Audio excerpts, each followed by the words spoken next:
Tonight, dozens of people in the Santa Cruz area came together to celebrate the Whale Bridge, a newly opened crossing for pedestrians and cyclists over Highway 1 in Live Oak. Ata Shaheen explains why people are so excited and what else is planned for non-drivers.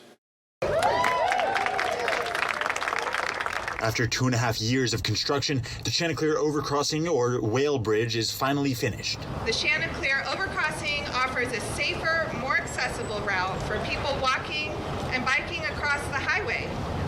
And the highway acts as a barrier between communities, but this bridge reconnects those communities.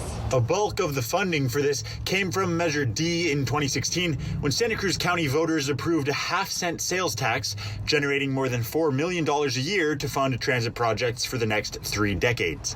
And it's so great, that's why we're continuing it throughout the county, all the way down throughout Aptos to Freedom Boulevard to improve our connections from Santa Cruz to Watsonville. And the Regional Transportation Commission just recently got a big boost from California, almost $130 million in grant money to fund more projects like this, as well as a segment of the rail trail. Yeah, as soon as they took the fences down, I was up riding it. So it's a little out of my way, but it makes things a little safer. So I've been coming through here and enjoying the art and the shadows being cast by the whales. Jack Brown has been cycling for years, and he said his commute just got a major upgrade. I would take SoCal Drive and then have to contend with the people trying to get on Highway 1. So I've had a lot of close calls because of that. One thing Measure D and state money will continue to fund: protections for bike lanes, like these bollards on SoCal that went up in June. Each one of those bollards have a little plastic cap on each one of them. And when they get hit,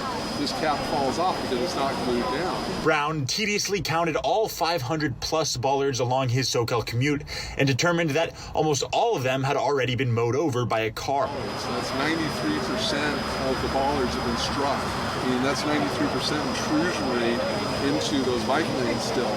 So that's why protected bike lanes are so important to our community.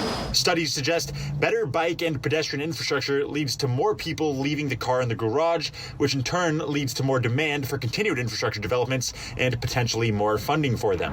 And this bridge's completion is an early step of a near $80 million project to make Santa Cruz and Watsonville better connected through walking, biking, and buses. The next steps of that project include bus-on-shoulder lanes being put in between Aptos and Capitola.